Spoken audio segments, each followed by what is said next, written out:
Hello all, this is Kanupriya from Parindya Organization, and as we know that this is November, the Diabetes Awareness Month, I have someone special with you all. This is my friend Ria. Hi. And she is a diabetes patient, type 1 diabetes patient, and we are going to ask some questions from her today, and she's going to answer it for us. Thank you so much. We are so glad that you're here with That's us. all right.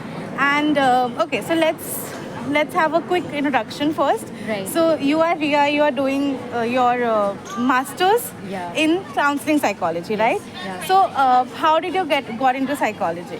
I basically really liked the way that they explore the human mind and how people behave, and I really wanted to get to learn how to, read people's minds. Although that's Okay, not exactly what we exactly. do, but yeah, that's what interested me in the first place, and I'm really liking the subject. So That is absolutely great because the stigma that there is, which is needed to be broken, and you are helping with that. That's absolutely great. And as I introduced her, that she is a diabetes patient. I want to know that from your understanding, what do you know about diabetes, and what will you tell? What would you like to tell our audience?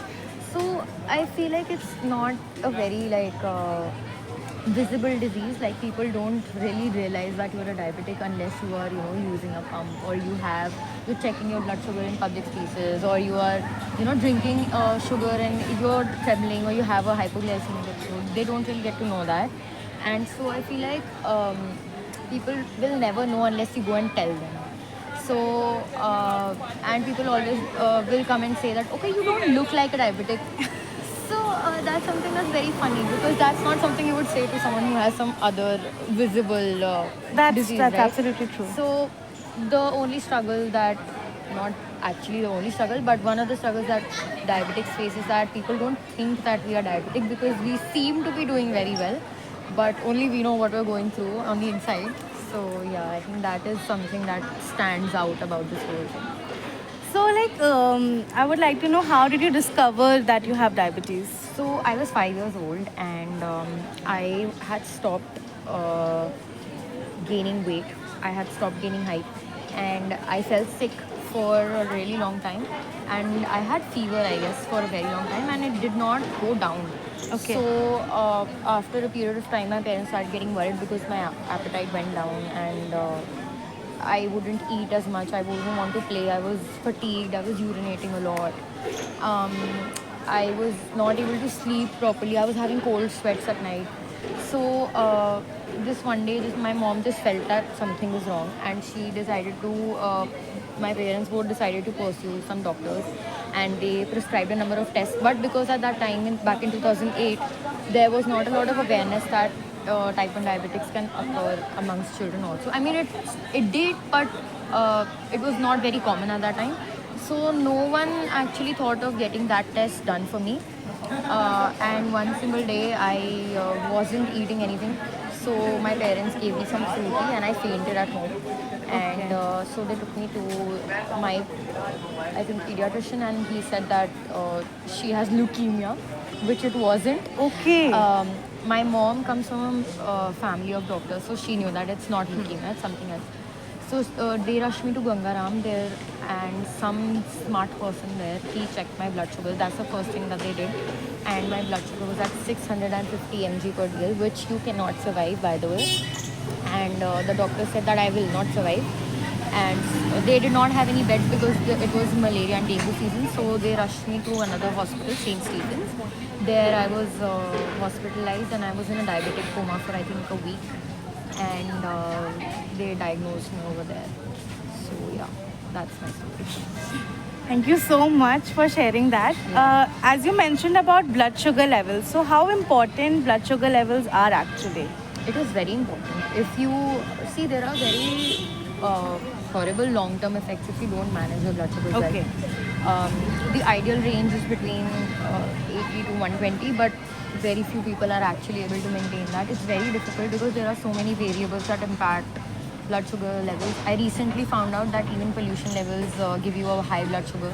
So we have to take excessive insulin sometimes for a meal because we've inhaled a lot of smoke, or there's a lot of pollution, so we're getting high blood sugars. In the long run, it can be very harmful. because it can damage other organs. It can have an effect on the heart. It can have an effect on the eyes. It can have an effect on the liver, kidney, anything. So it's basically that if you don't watch it, then in the long term you will not be a healthy person. So it's very necessary to maintain your blood sugar levels and keep your diet in check. Have a good exercise routine if you can. And yeah. Yes. So like you mentioned about if somehow blood sugar levels are they go down or like they drop. So what is the next step to handle that situation? Like how quickly you can handle that situation? So first off, any diabetic would know that if you are traveling wherever you are going, you should always have a pouch or a proper small packet of sugar with you. Whenever you go low, the ideal situation is to just have some like a teaspoon of sugar and drink some water over it so that it just quickly brings up your sugar. People usually try to go for chocolates and stuff like that, but these are complex carbs and it takes time to break these down.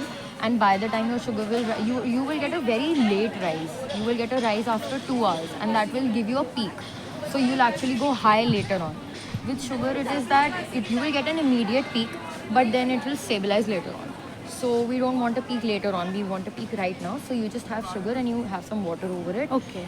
If you are quite low, like you are below like 50 or something, then it's recommended that you have glucose shots. Yes. Or Glucon D, something like that, and that really helps. Okay.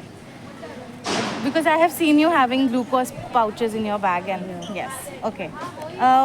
Were there any major lifestyle changes? I don't know about the childhood, but like now, were there many major lifestyle changes that you have done because you have diabetes? I mean, even if when I was a child, we did have to do some like major lifestyle changes because of the sheer fact that I wasn't on the insulin pump that Okay. at that time. I was taking shots, and in my school was very cooperative that way, and my parents had to come and give me insulin injections during my recess time. So they had to take permission for that. Diabetics are supposed to really take care of their feet, so I cannot wear shoes that I don't like wearing, and I don't. It's not very comfortable for diabetics to wear shoes with very thin soles.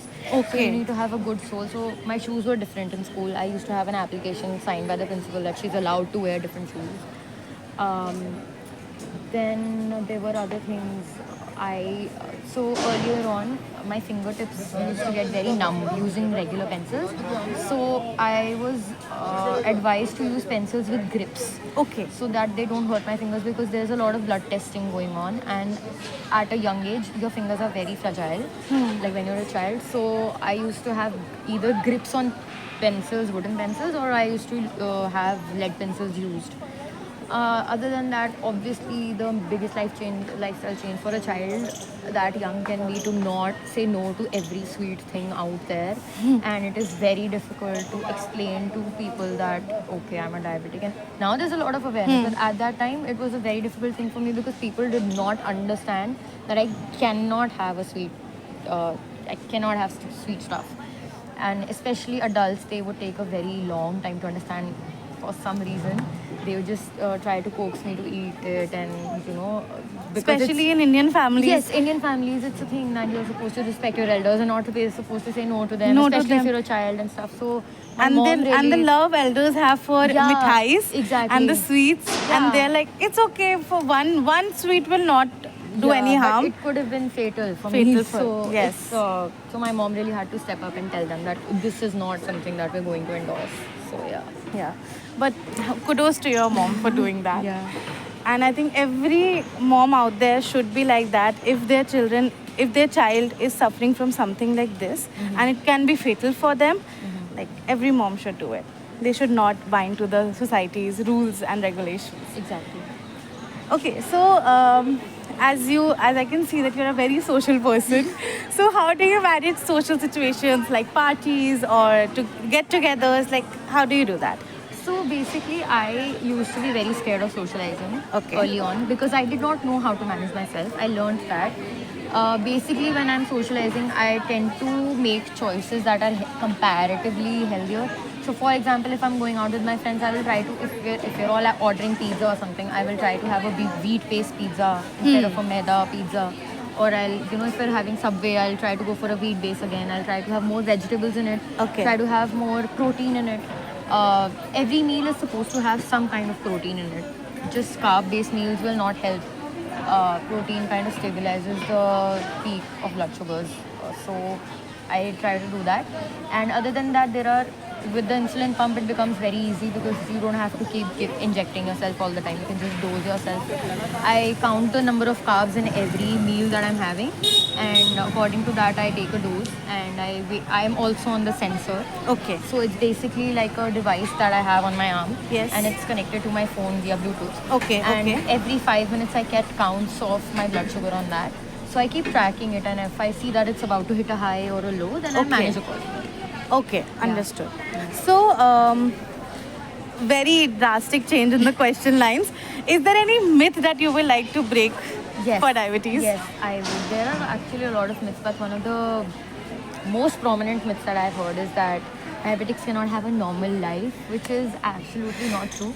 I do everything. I work out, I paint, I dance, I socialize, I come to college, I travel, I do everything. So it is not at all like that. It is just about management, and the better you manage your situation, the better it is. It's literally like any other disease that can be managed, and just make the right choices and you will be on the right path. As you have been mentioning your family so much, so I would also like to know that how social support helped you through your journey. It really helped me. Actually, honestly speaking, if I had to do this alone, I don't know how I would have managed. My parents have really been there for me. Any situation that, psychologically also, it's a very burdening situation. That's true. And I do rely on them for emotional support. My friends have been very supportive. Any friends that I have, they know that they carry the sweetest gesture that I have found around them is that they carry sugar pouches for me. Whenever we are going out, okay, she shouldn't go low. They always keep something sweet, just in case something Just in happens to case. me. And if I ever need help, even in college, any of my classmates, nobody has ever said no for any kind of help. Yeah. They would always stand up and say, okay, if you're not okay, we'll help and stuff like that. I haven't even had to ask for help, honestly speaking.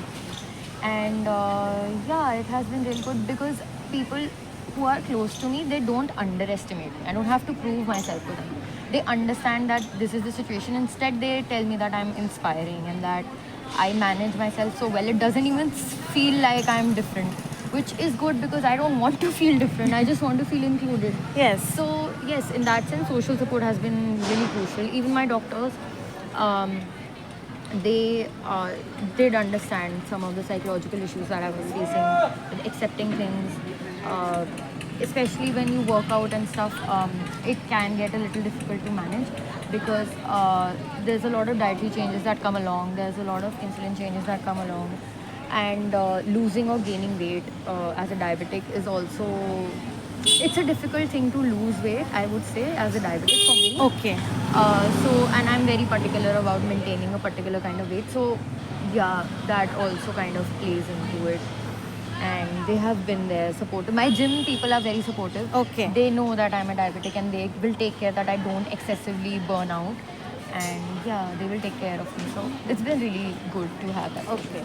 So you mentioned about gym. So you regularly visit gym and you Yeah. don't feel any constraints in. No, okay, the one thing that I find a little annoying, I would say, is that for certain exercises you have to keep changing the position of the pump. Okay, Because okay. obviously, Yeah. like if you're doing deadlifts or something, you have to have it on the back because it will just get in the way Okay. of that. But other than that, there has not really been any kind of situation where I felt like this is such a big problem.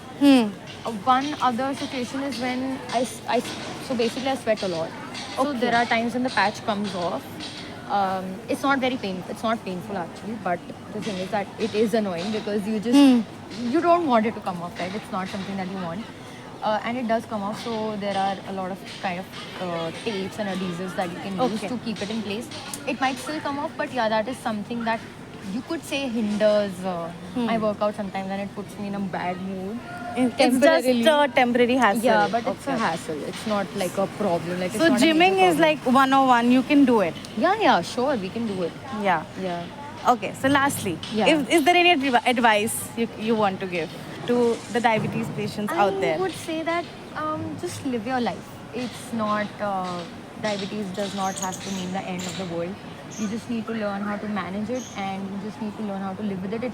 It's a part of your life. It's not your entire life, and it's definitely not your identity. You are more than diabetes. And yeah, I mean, that's pretty much it. Thank you so much. We are That's so alright. delighted that you have joined us, and yes. So I congratulate you, and I hope you have learned a lot from her journey. So thank you, Ria. Thank you.